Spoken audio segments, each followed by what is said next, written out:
Assalamualaikum warahmatullahi wabarakatuh. Selamat datang di talkshow Ruang Riza, konten edukasi Islami. Sebelumnya saya ucapkan terima kasih buat kameramen saya di belakang saya, Raya.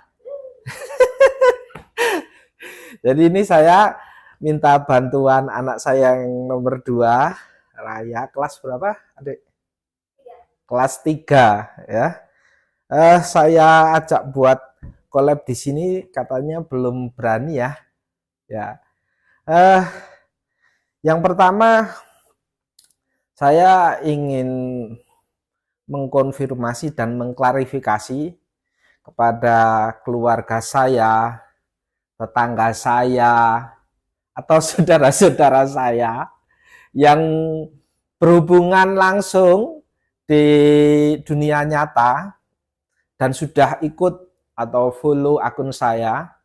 Beberapa pekan ini saya mencoba untuk mengikuti apa yang menjadi perkembangan di dashboard Facebook Pro, kemudian di TikTok dan sebagainya. Nah, ini berdasarkan informasi yang saya terima bahwa kenyataannya user di Indonesia itu termasuk yang paling banyak ya. Jadi menurut data media pengguna media sosial, top 5 negara di tahun 2025 ini yang pertama ada India. Itu untuk Facebooknya menurut World Population Review tahun 2025 mencapai 581,6 juta. Kemudian Amerika Serikat mencapai 279,8 juta. Kemudian selanjutnya yang ketiga Brasil. Brasil ini di angka 175,1 juta. Kemudian yang keempat ditempati Indonesia dengan jumlah pengguna Facebook 174 juta.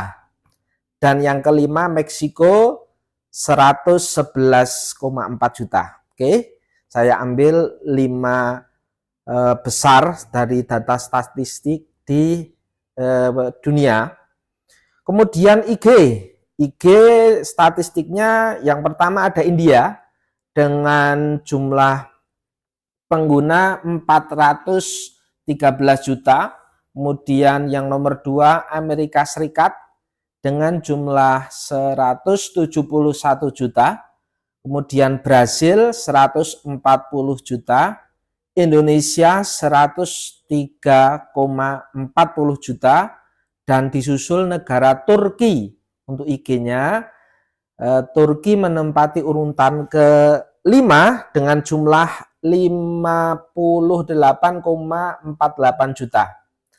Sedangkan di TikTok menurut report RR Research Februari 2025 ini Amerika Serikat di angka 135,8 juta, Indonesia 1,7 juta, Brasil di angka 91,8 juta. Posisi selanjutnya belum jelas urutannya, tetapi ini dari 6 besar yang menonjol. Dari data tersebut, ini merupakan satu peluang, ya, satu peluang dari banyaknya pengguna di Indonesia. Kalau kemudian warga masyarakat Indonesia itu hanya sebagai user saja, akan rugi. Artinya apa? Karena setelah ada kebijakan dari Facebook dan platform lainnya tentang monetisasi ya, monetisasi itu berdampak pada ekonomi kreatif, ya. Menurut datanya ini, jadi di beberapa informasi yang saya tampung di Indonesia, ini analisis tentang monetisasi media sosial di Indonesia, baik di Facebook, Instagram maupun TikTok. Luasnya monetisasi TikTok di Indonesia. Di Indonesia, TikTok menyatakan bahwa lebih dari 8 juta kreator aktif menerima penghasilan dari platform pada akhir 2024. Ya, suara apa tuh? Ada yang lewat ya. Kemudian potensi pendapatan kreator Indonesia, mikro kreator di 300.000 sampai 2 juta per bulan. Itu yang mikro kreator. Kemudian menengah di angka 2 juta sampai 20 juta per bulan. Kemudian di kreator besar lebih dari 20 juta hingga ratusan juta per bulan. Sumber pendapatan TikTok Creator Fund di negara lain membayar sekitar 0,2 sampai 0,4 per 1000 views atau sekitar 50 sampai 300 perak rupiah per 1000 views di Indonesia. Affiliate market di TikTok Shop mendapatkan komisi setiap penjualannya melalui link mereka antara kisaran 5 sampai 30%. Live streaming, hadiah virtual pendapatan dari gift streaming bisa mencapai 100.000 sampai 5 juta per sesi streaming. Kemudian paid sponsorship, endorsement, kreator besar bisa mendapatkan puluhan sampai ratusan juta per postingan. Itu tadi dari TikTok. Kemudian dari Instagram, Facebook. Instagram estimasi pendapatan berdasarkan ukuran nano 1 sampai 10.000 followers, yaitu 300.000 sampai 3 juta per posting. Ini untuk nano 1 sampai 10.000 followers. Kemudian yang mikro 10 sampai 100.000 followers di angka 3 sampai 20 juta per posting. Oh, bayangkan ya, itu yang mikro ya. Satu kali posting 3 sampai 20 juta per posting. Kemudian yang makro, ini ada ratusan ribu juta followers, lebih dari 20 juta per posting, bahkan hingga puluhan juta lebih. Model monetisasinya itu paid partnership, endorsement, affiliate link via bio, story, konten eksklusif, subscribe, ya. Kemudian untuk Facebook Pro atau FB monetization, ya. Di komunitas rural domestik seperti kampung kreator, nah, beberapa pengguna berhasil menghasilkan 25 juta per video dengan views puluhan juta dan penghasilan bulanan mencapai 80 sampai 140 juta dari konten di Facebook Pro, TikTok, Snack dan lain-lain. Kemudian di beberapa kreator lokal di Ciamis itu sekitarnya memperoleh penghasilan rutin ribuan hingga puluhan juta per bulan melalui monetisasi Facebook. Justru menurut data ini kampung kreatornya itu ada di mana? Di Ciamis, Jawa Barat. Oh ya ya. Kemudian untuk profil monetisasi kreator Indonesia.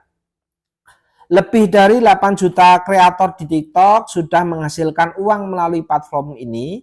Kemudian pendapatan sangat beragam mulai dari ratusan ribu hingga ratusan juta.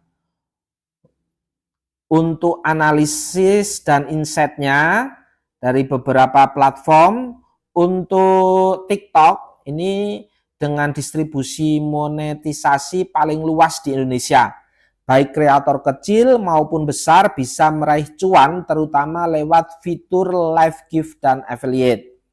Kemudian Instagram lebih mengandalkan model sponsorship, endorsement bagi influencer untuk yang menengah hingga besar ya. Kemudian Facebook Pro menawarkan peluang khusus di komunitas lokal. Kreator lokal dapat menjadikan konten video pendek viral sebagai sumber penghasilan yang signifikan. Dengan catatan, kesuksesan kreator ini sangat bergantung pada satu, konsistensi produksi konten dan tren algoritma.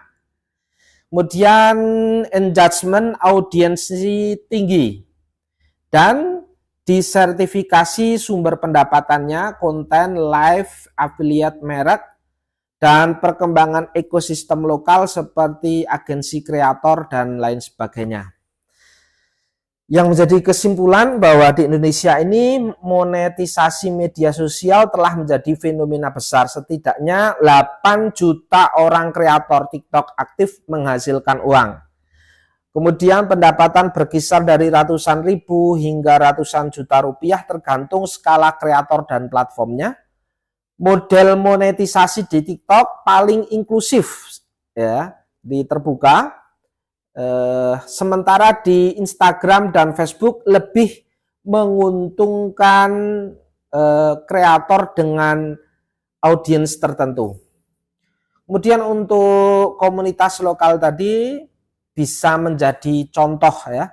Ada kampung kreator yang nyata-nyatanya dari media sosial tersebut membuka peluang ekonomi di level grassroots. Oke. Nah, untuk saya pribadi, karena saya setiap hari beraktivitas menjadi guru di SMP Negeri 1 Bulu, kemudian mulai tergugah dengan beberapa teman yang sudah monet, beberapa teman yang viewersnya banyak dan sudah menghasilkan. Saya lihat HP-nya berapa, waduh, saya ketinggalan, kemudian saya ingin ikut gitu ya. Untuk satu, mengasah potensi, dan kedua, kita juga akan memberikan edukasi terutama kepada Gen Z, Gen Alpha, dan kebetulan anak saya itu, kalau kakak itu lahirnya tahun berapa? 2012. Umurnya berapa? 13 tahun. Kalau adik berapa? 2018. Umurnya 9 tahun ya. Ini kalau mereka hanya sebagai user saja, kan anak-anak itu sejak dari lahir ya.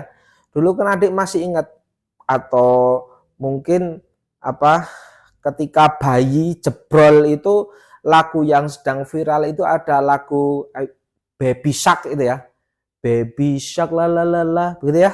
Ya, itu sejak bayi itu ketika dililing, kalau dulu orang Jawa itu kan bilang tak lela lela lela legeng gitu ya. Sekarang dililing dengan HP. Artinya begitu jebrol langsung berhadapan-hadapan dengan HP.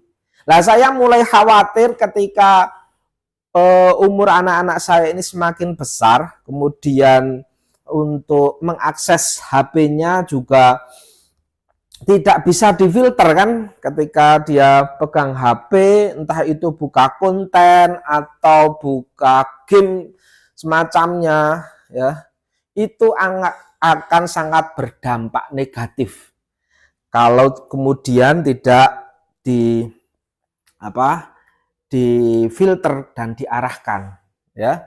Jadi dalam kesempatan kali ini saya terinspirasi dari sosok multi talent yang menurut saya itu menjadi satu penyemangat, yaitu Raim Laude. Siapa itu Raim Laude? Ya, Raim Laude berawal dengan komika, kemudian dia juga menulis lagu, terakhir dia membuat film. Ketika Raim Laude di satu panggung mengatakan bahwa Raim Laude terinspirasi dari seorang ayahnya. Seorang ayahnya itu dia tukang kayu.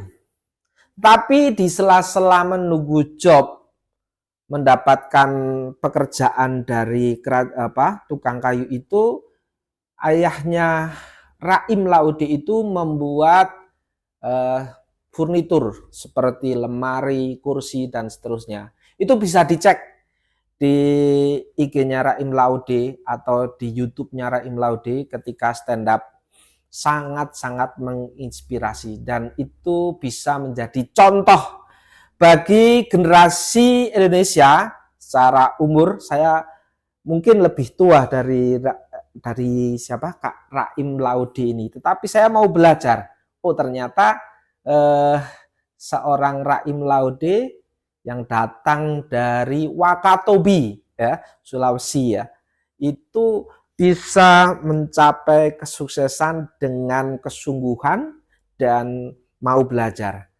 Tapi sayangnya sekali ketika kemarin Raim Laude konser di Temanggung di Kledong Park, itu saya sudah mengagendakan, tapi saat itu saya tidak bisa nonton dan saya ingin banget ketemu dan minta tanda tangan sebenarnya.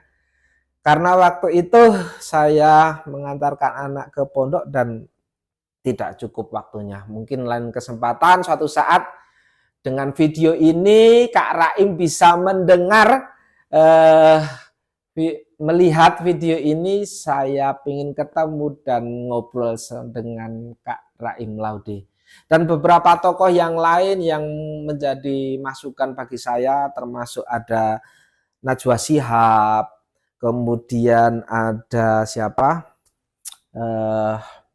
Kick Andy dan seterusnya. Itu ketika dia menyampaikan sesuatu, memberikan argumentasi, mampu mewarnai pemikiran kita sehingga dalam pemikiran kita itu hidup begitu ya, tidak tumpul. Lah, kira-kira ini konsep awalnya bagaimana Ruang Riza akan dibangun. Mohon dukungannya dan supportnya dengan cara like, share, and subscribe. Dan saya akhiri video ini dengan Assalamualaikum warahmatullahi wabarakatuh.